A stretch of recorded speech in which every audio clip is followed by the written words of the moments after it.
그러나 만일 육신으로 사는 이것이 내 일의 열매일진데 무엇을 택해야 하는지 나는 알지 못하노라.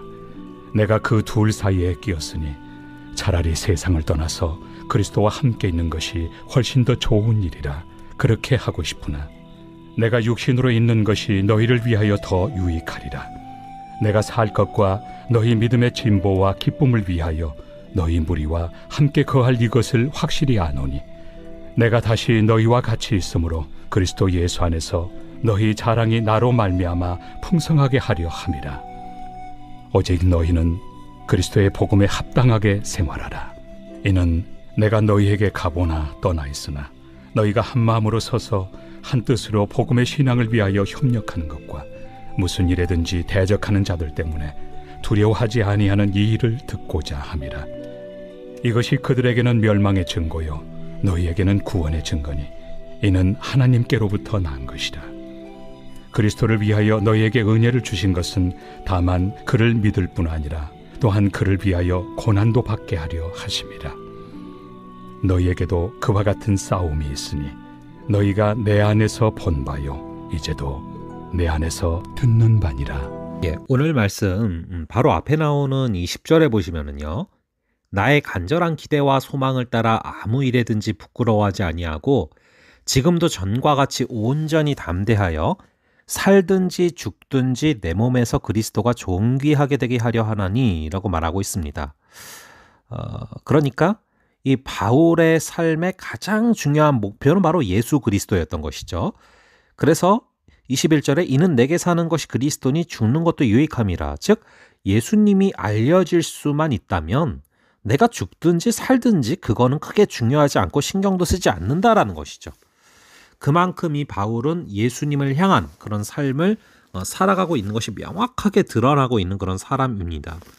이어서 22절부터 24절을 보시면 그러나 만일 육신으로 사는 이것이 내 일의 열매일진데 무엇을 택해야 하는지 나는 알지 못하노라. 내가 그 둘 사이에 끼었으니 차라리 세상을 떠나서 그리스도와 함께 있는 것이 훨씬 더 좋은 일이라. 그렇게 하고 싶으나 내가 육신으로 있는 것이 너희를 위하여 더 유익하리라. 자, 바울이 사는 이유는 뭡니까? 빨리 죽게 가고 싶은 게 이유예요. 그만큼 주님을 사모하는 겁니다.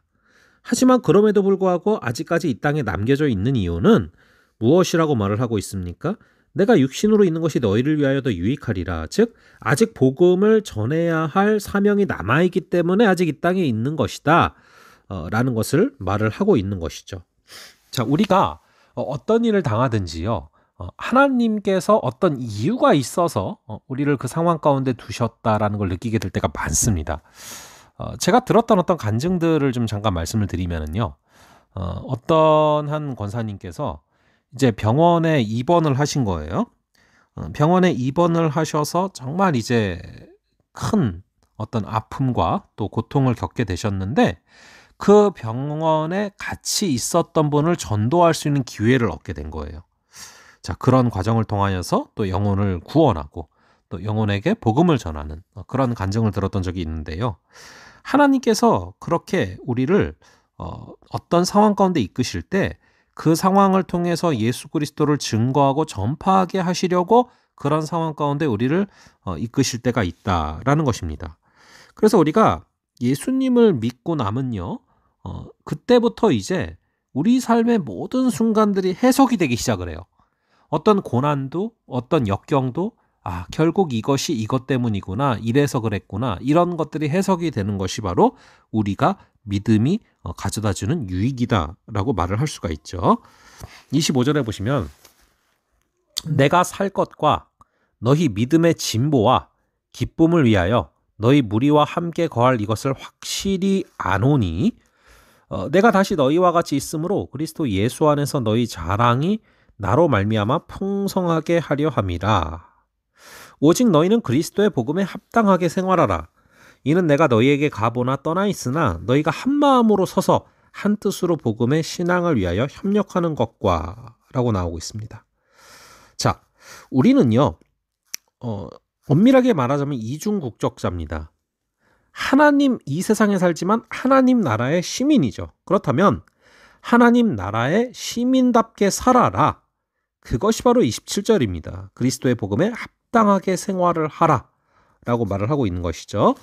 28절에 보시면 무슨 일에든지 대적하는 자들 때문에 두려워하지 아니하는 이 일을 듣고자 함이라. 이것이 그들에게는 멸망의 증거요 너희에게는 구원의 증거니 이는 하나님께로부터 난 것이라. 자, 이 대적자를 두려워하지 않아야 된다라는 것을 말하고 있습니다. 여러분, 우리가 신앙생활에 있어서 우리의 힘을 빼는 거 굉장히 중요합니다.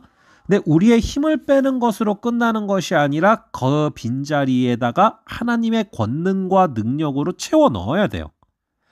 하나님의 힘으로 승리해야 되는 것이죠. 그래서 그분의 힘이 우리를 새롭게 하도록 해야 되는 것입니다.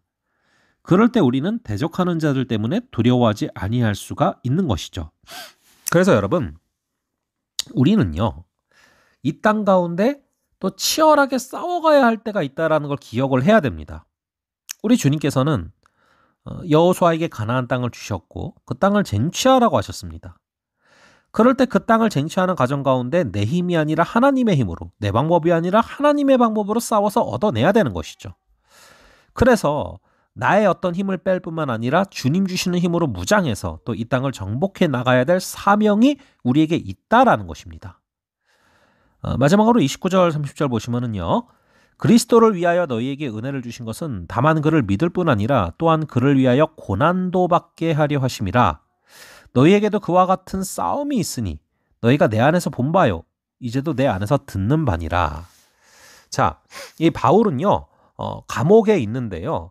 이 감옥에 있으면서 기도를 요청하는 것이 성도들에게 내가 감옥에서 나오게 해달라고 기도를 좀 해줘라 이렇게 얘기하지 않아요. 오히려 이 바울이 감옥에 갇히게 된 상황 가운데 하나님이 깨닫게 하시는 것들을 오히려 고백하면서 이 상황까지도 고난까지도 복음이 진척됨에 있어서 큰 어떠한 방아쇠가 된다라는 것을 말을 하고 있는 것이죠. 그러하기 때문에 믿을 뿐 아니라 그를 위하여 고난도 받게 하려 하시는 것이다라는 것을 말하고 있는 것입니다. 여러분, 우리도요 오늘 하루 살아갈 때 때로는 선한 싸움이 있을 겁니다. 하지만 고난 역시도 주님께서 받게 하신 데는 이유가 있다라는 것을 기억하고 걸어갈 때 우리가 분명히 승리하게 되는 역사가 임하게 될 줄로 믿습니다. 자, 그럼 잠시 기도하겠습니다. 하나님 아버지, 오직 예수님으로 가득 찼던 바울의 삶을 다시금 바라봅니다. 예수님이 알려질 수만 있다면 내가 죽든 살든 신경 쓰지 않는다는 바울의 담대함이 우리의 담대함 되게 하셔서 아버지, 우리가 나의 힘을 뺄 뿐만 아니라 성령의 권능으로 말미암아 우리가 허락하시는 이 땅을 정복하며 나아갈 수 있는 그러한 역사를 허락하여 주시옵소서. 아버지 하나님, 예수님을 믿으며 나아갈 때 우리 삶의 모든 순간들이 해석될 줄로 믿습니다. 그 주님께서 주시는 안경으로, 주님께서 주시는 눈으로 걸어가는 오늘 하루 되게 하여 주시옵소서. 감사드렸고 이 모든 말씀 우리 주 예수 그리스도의 이름으로 기도합니다. 아멘. 예, 그럼 또 다음번에 뵙도록 하겠습니다.